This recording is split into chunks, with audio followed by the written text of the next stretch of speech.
Alright guys, welcome back to the channel. Today we're going to talk some boxing news. Alright guys, let's start with Joshua Buatsi is set to leave Ben Shalom for Warren. I don't know what Boxer are doing. I don't know what Ben Shalom's doing. As far as I know, the Sky Sports deal is up and they haven't signed a new broadcaster. It's been a few months now since their last actual event. Boxer have not hosted since early June. So we're almost in August now. They're not doing any sort of productions, never alone getting Joshua Buatsi fighting. I think if he joins Queensbury, what they're doing at DAZN, not only against Matchroom in competing events, but also those events where it's Matchroom boxers versus Queensbury boxers, he's going to get fights. This one sort of divided opinion and confused a lot of people. The welterweight rankings for the Ring magazine have been updated, and Jerome Boutenis still sits as champion. He's followed by Norman Jr., Stanionis, Santillan, Polanco, Giasov, Roja, Curiel, Barrios, Pacquiao, and Esserman. I like to see Esserman on there. I think he's very close to, if not deserving, of a title shot. I think if he can win one more big fight, he'll be right there. It'll be good to see. What he did to Josh Taylor was very, very impressive, and he's always sort of been in and around highly ranked, but never sort of world level. I think he might get a world title shot, and I think he would deserve it. But Manny Pacquiao sits at ninth. That doesn't confuse me. Now, why it doesn't confuse me is because the fact is he got a draw against the world champion. He's ranked number 8. And realistically, Ring Magazine look at his resume and see that he was in a title fight. I think the confusion should be, why was he given the number 5 ranking and the title fight in the first place? That's the problem. I don't think Ring Magazine really had much of a choice. To be fair to Manny Pacquiao, he got a draw in a world title fight, and there's talks that he's going to be in another one. I mean, anybody else that's done that, anybody else that's their last fight was a title fight, is in the top 10. Jerome Boutenis. Now, I think he's vacated all his belts. He is a super welterweight fighter. Though he hasn't fought yet, he's not a welterweight fighter. Why is he champion? I think Brian Norman Jr. should be champion. And I am still surprised that Stanionis is number 2. That one is surprising. But I think Jerome Boutenis needs to be taken off that list, and Norman Jr. should be the number 1. Super welterweight rankings have been updated as well. Sebastian Fundora has jumped to 3rd.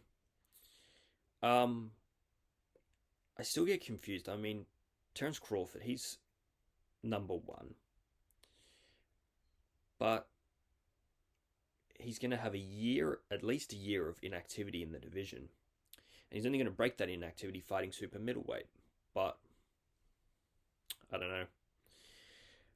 Let's talk super welterweight real quick, because there has been some updates. And I do want to talk about Adam Booth and Eddie Hearn and Josh Kelly.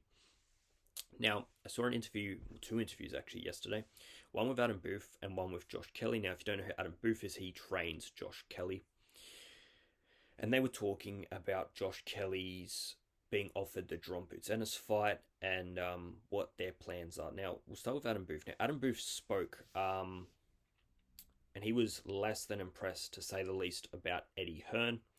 Apparently, they were offered a fight against Jerome Boutenis for a very, very, very small amount.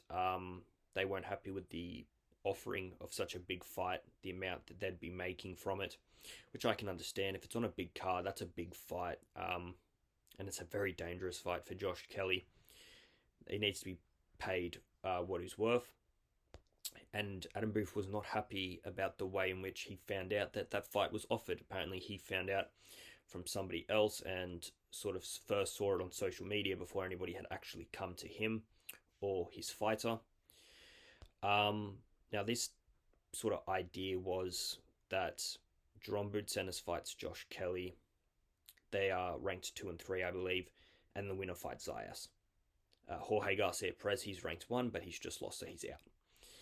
So that makes all sense. That's fine. I would love to see that. I think that's a great way of doing it. You set up a big fight between these two, and then an even bigger one with the winner in Zayas. But what got me more intrigued was Josh Kelly and his trainer kept talking about Bakhram or Murtazaliev. Now, why that's interesting is because, as far as I know, Bakhram has been mandated by the IBF to fight Erickson Lubin. They're going to do it in fall sometime. I don't know when, but Bakhram hasn't actually fought since he beat Tim Tszyu last year. That was, I want to say September. But I could be wrong. But either way, looking at a year that Bakhram's going to have this belt and not fight. He's going to fight Erickson Lubin. But Josh Kelly kept talking, and so did his trainer, about fighting Bakhram or Murtazaliev. Now, as far as I know as well, Turki Al-Sheikh has spent a lot of time trying to find an opponent for Bakhram, and nobody will fight him. I'm surprised at that, especially if Turkey is doing it. They're going to get paid. I'm surprised no one has taken the opportunity for at least just to get the paycheck. Josh Kelly seems very interested in this fight. Now, either he knows something that nobody else does, or that's just his character. He wants the hardest fights.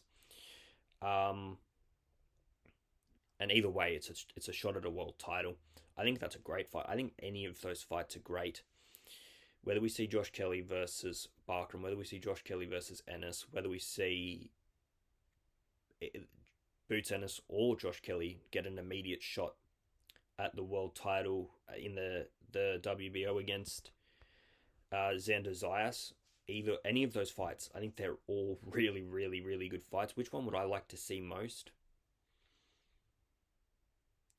I think I like the idea of almost switching it, and you just have Josh Kelly, he fighting Xander Zayas, and Jerome Boots Ennis taking on Bakhram or Murtazaliev.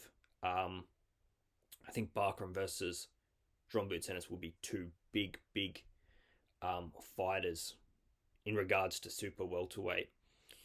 I guess the outstanding member that we have not talked about is Sebastian Fundora.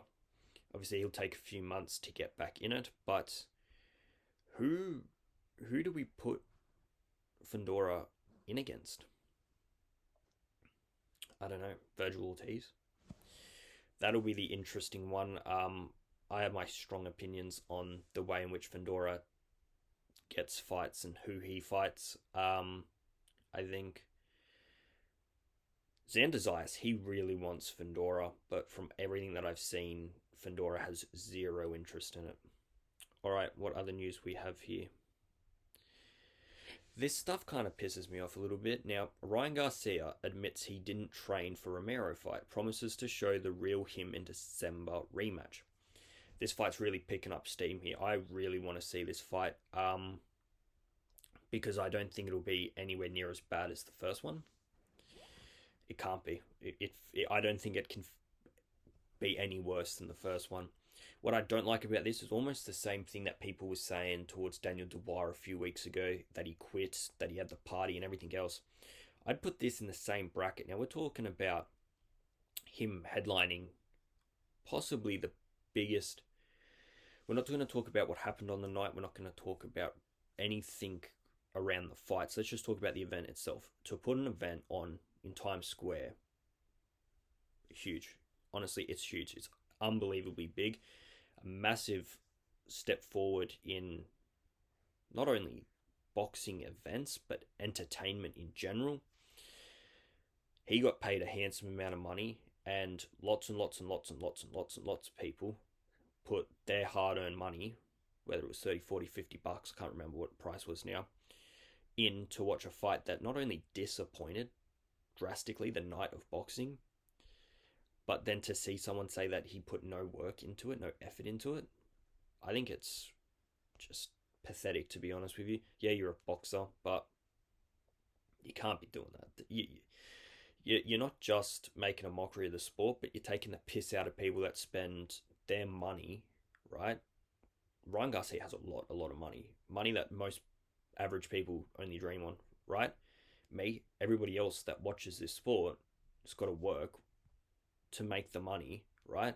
And then that money that they have left over, whether it's from rent, food, everything else, looking after their family, they might put that 50 bucks towards a fight, and you say you didn't even put in the work for the fight. You didn't train for it.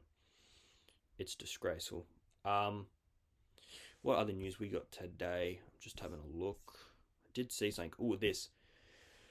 Shakur Stevenson and Teofimo Lopez. Now, I believe Teofimo Lopez released this footage of Shakur and him sparring. Now, lots of people are talking about it. Maybe I missed the full clip, but the clip that I did see of it, I don't think there was even a punch landed in that whole clip that I saw. Now, obviously, maybe I saw a shortened version. If I did, let me know. But as far as I know, that was the full clip. And I got nothing out of it. Honestly, nothing out of it at all. This wasn't like the clip that maybe we saw of Rolly and Ryan Garcia, where they were exchanging. This was almost just two people fighting on the outside, actually not landing anything. So I didn't take much into it. As far as building a fight, it's good. I really want to see Shakur Stevenson take on Teofimo Lopez. I would back, like I said the other day, I think I back Shakur Stevenson to win that fight. But if they can pick up some steam on this, get people talking about it, I think this clip has got people talking about it. I don't know why nothing happened in it, but I think it's a good fight. I don't know when they want to put it on. Obviously, Teofimo Lopez hasn't fought since March, and he actually said that he was taking time off. That was in the discussions of him versus Devin Haney, I believe. He's not fighting, he's going to take time off. And Shakur Stevenson, we just saw him. So it'll be a few months. I'm talking November, December, early 2026. I do know that when they were first talking about that Alcatraz card that they wanted to do, I almost said Carlos Alcatraz card, that they wanted Teofimo Lopez to be on it. So maybe that's the plan. Shakur Stevenson versus Teofimo Lopez at Alcatraz. I think that would bang. I still don't like the idea of these events taking place where people can't access them, but if they're going to do them, they might as well put the best fights on that they can, and that's what they will do. Alright guys, leave your thoughts in the comments below. Who would you like to see Josh Kelly fight? What do we do with that super welterweight division? Who fights who? Leave it in the comments. Like, subscribe if you are new, and I'm out of here guys. See ya!